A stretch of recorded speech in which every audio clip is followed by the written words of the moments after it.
There is a photograph taken in Yungay, Peru, dated sometime in the spring of 1970. It shows a Sunday market. Women in bright skirts carrying cloth bundles, children chasing a dog between the stalls. The Plaza Cathedral rises behind them, white and patient, its twin towers catching the afternoon light. The mountain in the background, Huascarán, the highest peak in all of Peru, capped in permanent snow, looks exactly the way it always has. Permanent, immovable, a backdrop so constant that no one in the photograph is looking at it.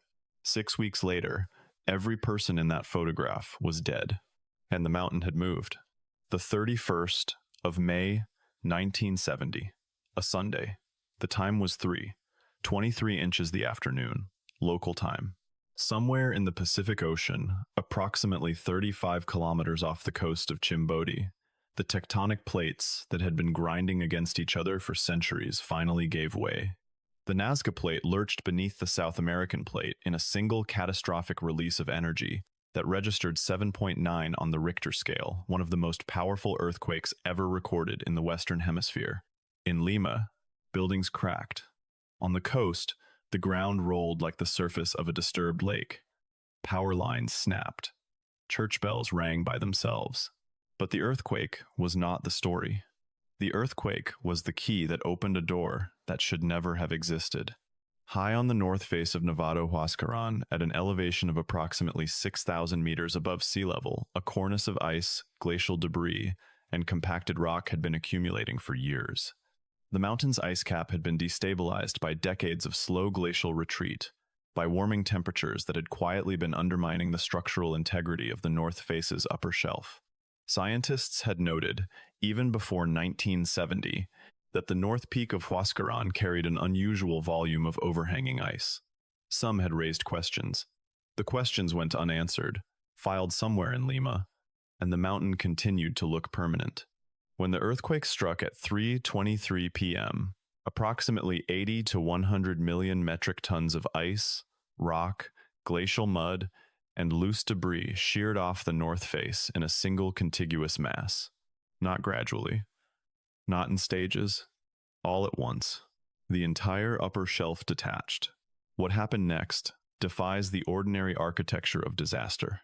The debris did not simply fall, it accelerated. As the mass of ice and rock began its descent down the near vertical face of Huascarán, it compressed the air beneath it, creating a cushion of pressurized atmosphere that effectively lifted the avalanche off the mountainside and allowed it to travel at speeds that no naturally occurring ground movement should be able to sustain. Geologists and engineers who studied the event afterward estimated the peak velocity at somewhere between 280 and 335 kilometers per hour. To provide a reference point that is faster than a commercial airliner at cruising altitude, it is faster than the fastest recorded tornado surface winds. It is, for all practical purposes, faster than any warning could travel. There was no warning, not because the warning systems failed, but because no adequate warning system existed in the first place. The Callejón de Huelas Valley, a long populated corridor running between the Cordillera Blanca mountain range and the Cordillera Negra, had experienced lahars and glacial collapses before. The most relevant precursor occurred in 1962, just 8 years earlier, when an ice avalanche from the same north face of Huascarán killed approximately 4,000 people in the town of Ranrajirca and the surrounding communities. That event prompted some geological surveys. It prompted some official reports. It produced a proposal for an early warning monitoring station on the mountain's slopes. The station was never built. The proposal sat in administrative channels. Funding was redirected. The 1962 disaster faded from institutional memory the way disasters always do when the bodies have been buried and the television cameras have left. The valley rebuilt. The populations grew back. Yungay, which had largely been spared in 1962 because the avalanche had taken a different path, grew to approximately 25,000 people, a regional capital with a cathedral, a football stadium, a market square, and a cemetery on a small hill at the northern edge of town called Campo Santo. The people of Yungay had been living 8 years in the shadow of an unmonitored, unstable, and quietly crumbling mountain wall. They had been living there without a single seismic sensor on the north face, without a single automated trigger alarm, without an evacuation route that could have moved 25,000 people in time even if the alarm had existed. Because here is the arithmetic of what was coming. The avalanche detached from an elevation of approximately 6,000 meters. Yungay sat in the valley at approximately 2,500 meters above sea level. That is a vertical drop of roughly 3,500 meters over a horizontal distance of approximately 14 to 16 kilometers. At 280 kilometers per hour, the travel time from point of detachment to the edge of Yungay was less than 4 minutes. 4 minutes. In 4 minutes, you cannot call your children inside. You cannot start a car. You cannot run to high ground if you do not already know where high ground is. If your legs are still shaking from the earthquake that struck 90 seconds before the avalanche reached you, if you are standing in a collapsing building trying to find your wife, your mother, your infant, in the settling dust and the groaning dark, 4 minutes is not a warning. It is an epitaph. The wave of debris that struck Yungay at approximately 3:27 p.m. was not moving like a fluid. It was moving like a compressed solid. The leading edge of the avalanche carried boulders, estimated at hundreds of tons, displaced by the kinetic force of the mass behind them. It crossed the 1.4-kilometer distance from the mountain face to the valley floor, carrying with it not just ice and rock, but the villages of Ranrahirka and Yungay Norte that had been rebuilt after 1962, sweeping them into the debris field as it traveled. By the time it reached Yungay proper, it was not purely an avalanche anymore. It was a composite projectile ice, rock, concrete from destroyed buildings, trees, soil, and water from the demolished glacial lakes, above all traveling at a velocity that turned every individual component into a lethal instrument. The city of Yungay disappeared. Not damaged, not flooded, not destroyed in the conventional sense that a hurricane destroys or a wildfire destroys, leaving ruins, leaving structures that can be photographed and mourned and slowly dismantled. Yungay was buried. The debris field that came to rest over the site of the city measured between 10 and 20 meters deep in places. The plaza, the market, the streets, the homes, everything was below the surface of a new landscape that had no memory of what lay beneath it. Of 25,000 people in and immediately around Yungay, 92 survived with certainty confirmed in the immediate aftermath. 9 to through. Some of those survivors were in the city's cemetery, the Campo Santo, on the small hill at the northern edge of town. A group of about 300 people had run to the cemetery when the earthquake struck, because higher ground felt instinctively safer than the collapsing streets below. The debris field crested the hill and killed most of them. But the cemetery's elevation just a few meters above the surrounding terrain was enough to allow a handful to survive. Survivors later described standing on the hill and watching the surface of the debris field settle below them, smooth and gray and still, where Yungay had been 60 seconds before. No sound came from beneath it. Nothing came from beneath it. A circus had been performing in Yungay that afternoon. The circus tent was outside the main debris zone, and approximately 50 children who had been at the circus performance survived. Their families, who had remained in town, did not.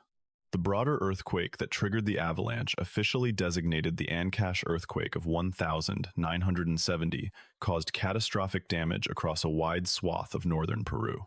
The coastal city of Chimbote, near the epicenter, lost hundreds of buildings to direct seismic damage. The towns of Huaraz, Casma, Huarme, and dozens of smaller communities across the Ancash region reported massive casualties from building collapse. The final official death toll for the entire earthquake event reached approximately 70,000 people dead, with another 150,000 injured and an estimated 800,000 left homeless. But even within that staggering aggregate, Yungay occupied its own category. Because Yungay did not collapse. Yungay was erased. In the hours immediately following the avalanche, the scale of what had happened was not yet understood in Lima or internationally. Communications infrastructure in the Callejón de Huaylas Valley had been destroyed by the earthquake before the avalanche even arrived. The roads into the valley were blocked by collapsed bridges, by rockfalls from the earthquake, and then by the debris field itself which had dammed portions of the river and altered the valley geography in ways that made vehicle access impossible for days. The first Peruvian military helicopters did not reach the Yungay site until late on May 31st, after nightfall, or early on the morning of June 1st. What the crew members saw from the air, according to accounts recorded in the aftermath, was not a destroyed city. It was a gray plain, flat, still, featureless, except for the tops of the 4 palm trees that had stood in the city's central plaza, still visible above the debris surface, their fronds barely moving in the mountain air. The white towers of the cathedral structures that had stood for over a century were completely submerged. Nothing of the grid of streets, the market, the homes, the hospital, nothing was visible. They thought the worst was over, but the true nightmare was just beginning. Because the survivors, the 92 confirmed from Yungay, the thousands more across the broader earthquake zone were now trapped in a region whose infrastructure had ceased to exist. Roads gone, bridges gone, hospitals gone. The closest functioning medical facilities were in Lima, more than 400 kilometers away, along routes that were impassable. Injured people lay in the open, in aftershock-damaged buildings, in fields, through the cold Andean night at altitude, without shelter adequate to the temperature, without clean water, without the ability to communicate their location to anyone. Relief coordination was initially chaotic. The Peruvian government declared a state of emergency and requested international assistance, but the logistical challenge of getting aid into a valley that was geographically isolated by the disaster itself created delays measured in days, not hours.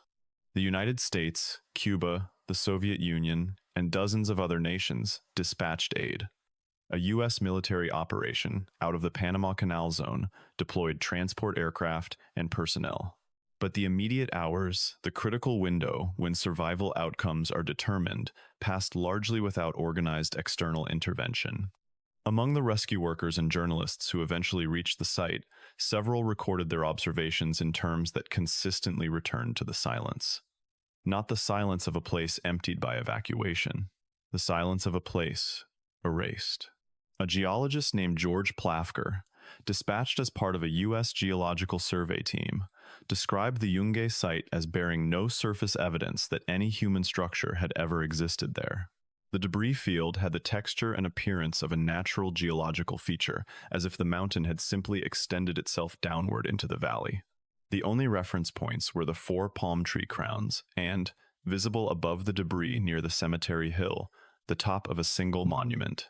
Forensic geologists working the site in the months following the disaster estimated the volume of the debris field at between 50 and 100 million cubic meters.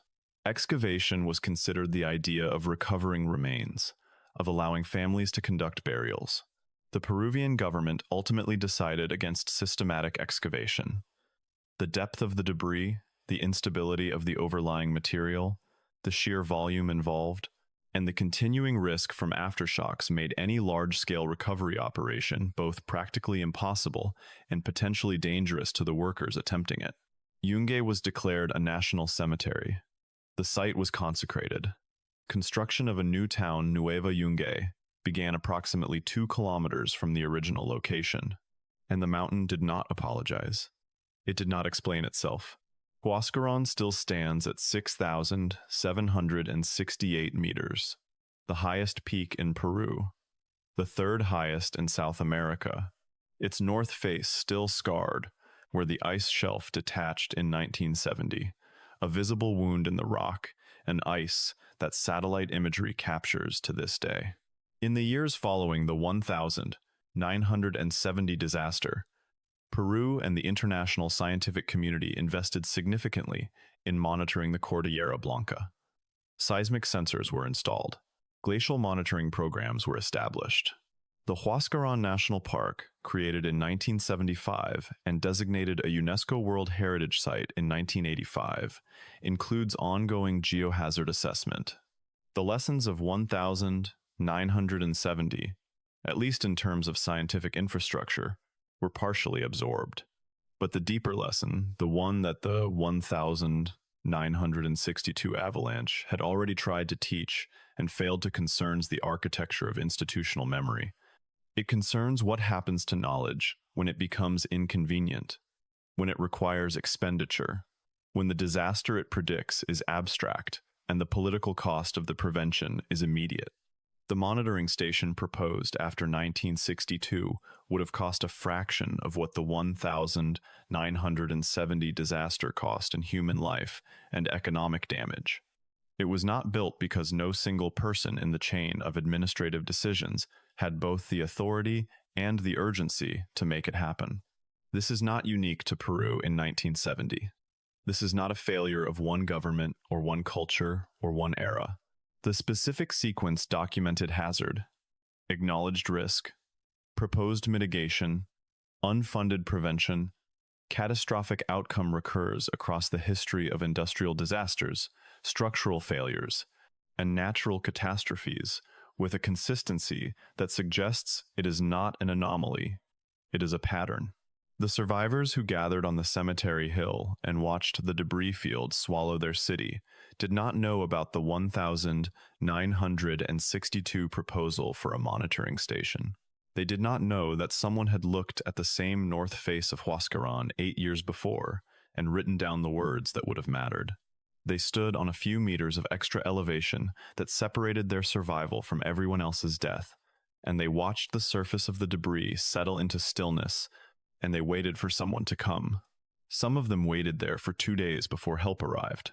The 4 palm trees in the central plaza of Old Yungay, the ones whose crowns were visible above the debris field in the first aerial photographs, were eventually excavated around their bases and preserved as markers. They still stand in what is now an outdoor memorial park on the site of the original city. A stone path leads through the memorial. There are photographs displayed behind glass, the Sunday market photographs, the school pictures, the family portraits. The white towers of the cathedral, once among the tallest structures in the valley, are gone below your feet as you walk. The new town of Nueva Yungay has a population today of several thousand people. It has its own cathedral, its own market, its own children chasing dogs between stalls on market day. The mountain is visible from the new town square, just as it was from the old one, and it looks, from that distance, the same way it has always looked. Permanent. Immovable. 80 million tons disagree. The Ancash earthquake and the Huascarán avalanche of the 31st of May 1970 remain, by most measures, the deadliest mountain disaster in recorded human history. 70,000 people died across the earthquake zone. 25,000 of them in a single town, in a single event, in under 4 minutes. No war, no deliberate act of destruction, no weapon has ever erased a populated city of that size in that span of time with that degree of completeness. And the most disturbing fact is not the speed. It is not the scale. It is that the mountain told us, 8 years before it moved, that it was going to move. We did not listen. We have not always listened since. The debris field at Yungay is now covered, in parts, by grass and wildflowers that have grown in the decades since. In spring, the site blooms. From a distance, it looks peaceful, a broad green plain at the foot of a white mountain, quiet in the thin Andean air. Hikers pass through on their way into the national park. The 4 palm trees stand. Below them, in the dark and the compressed silence of 50 million cubic meters of rock and ice, Yungay waits. It will be waiting for a very long time,